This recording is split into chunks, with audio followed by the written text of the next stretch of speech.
Controversial legislation making its way through Congress would require voters to first prove U.S. citizenship. Now, that's in an effort to prevent non-citizens from voting in federal elections. But as our Kristen Concilio reports, many are worried that it could negatively impact our voter turnout.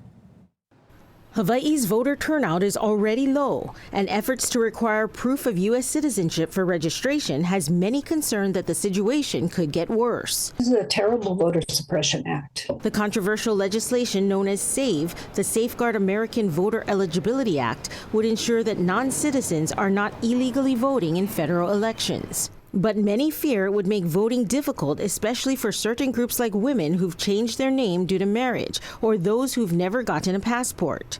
The citizen proof has to match the name on your birth certificate or show a trail of name changes.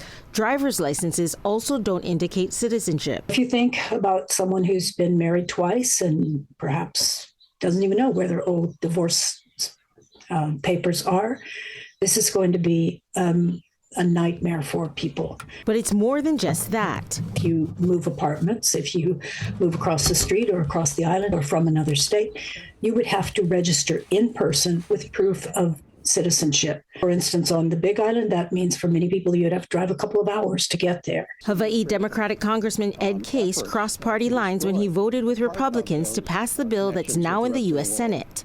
In a statement to Island News, he said fears of voter suppression because of these standards are overstated and should not prevent reasonable citizen ID requirements, and voter suppression is in any event illegal. But the League of Women Voters of Hawaii says if approved, it will be the end of voter registration drives and online registration because city or county offices would be the only ones authorized to certify documentation in person, further stifling voter turnout. Would make voting much harder. And we already have a very low turnout in the state of Hawaii, and this would mean even lower. The Hawaii Attorney General joined a lawsuit challenging a Trump executive order aiming for similar voter registration requirements. Kristen Concilio, Island News. Well, if you are relying on a passport for citizenship, just take a look at these numbers. More than 111,000 people received a passport in the fiscal year 2024. This is according to the U.S. Department of State. Now, that's less than 10% of Hawaii's population of 1.4 million people. And if you are trying to get your passport, well, it takes about 4 to 6 weeks for your application to process.